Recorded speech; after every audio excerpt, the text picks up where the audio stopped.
Hi guys, today I want to talk to you about how to raw pack can your green beans. This is so convenient and so easy. You don't have to cook them first. You can pick them straight out of the garden, wash them, snap them, put them in and can them. Cuts a lot of time out, makes it easy. Great way to preserve your garden greens throughout the winter. It's, good on the shelf for a long time. Recommend it a year, but really they will last several years. They're just greater with the nutritional value within the first year, but they're actually good for several years on the shelf like this, which is absolutely great because it doesn't take up a bunch of room in my freezers, which is in short supply these days. So let me show you how we did this. Now, of course, you can do this with snap beans that you bought fresh at the market, at the farmer's market, or that you grew in your garden. You want to harvest, you want to bring them in, wash them really good, and snap them into small bite-sized pieces. The next thing you're going to want to do is to wash your jars. Make sure they're sterile. You can do this with really hot soapy water, or you can run them through the dishwasher. While you're doing all of that, you want to bring some water up to a boil. And then you're going to want to put all of your clean snap beans into your clean jars. And you want to add a little bit of salt to each jar.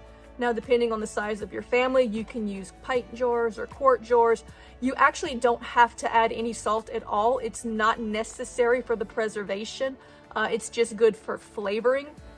Me personally, I don't like a lot of salt because I like to be able to add to my dishes as I want, so I just put just a little bit. So I only put half a teaspoon per large quart jar, but you don't actually have to put anything, but it does help to kind of infuse a little more flavor to it. When you're canning, there are two different salts that you can use. You can use either sea salt or kosher canning salt. Anything else is going to add a strange dinginess to your jars. Not really dangerous, but just doesn't look as well. Once your water is boiling, you can then add water to your jars. Make sure you've really stuffed those beans in there because they're going to lose some bulk when they sit in that hot water. Then go ahead and fill it up to the top with that boiling hot water, making sure that you leave a good inch of headspace, and then put your lids on really good and tight and put them in your pressure canner. Once all of your jars are safely in your canner, go ahead and put the heat on and bring it up. You can put the lid on. You want to make sure that it starts venting through the vent for a good 10 minutes before you put your counterweight. Once you put your counterweight on it, we're at sea level here, so you can adjust accordingly. You're going to want to bring it up to 10 pounds of pressure for 25 minutes. Now, I did large quart jars, so I'm doing 25 minutes. If you're doing smaller jars like pints or half pints, you can just do it for 20 minutes.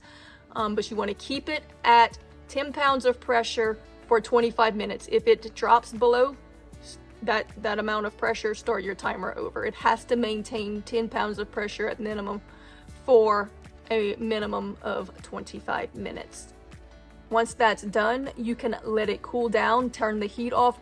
Don't open it, it will explode, but if you're watching this video, then hopefully you already know that. Let the pressure canner cool down naturally on its own. Don't force it to cool down. Let it take the time that it needs to come down back to normal pressure. And when you think that when the gauge shows that it's already down to normal pressure, take a little fork or spoon or knife or something and hit the weight.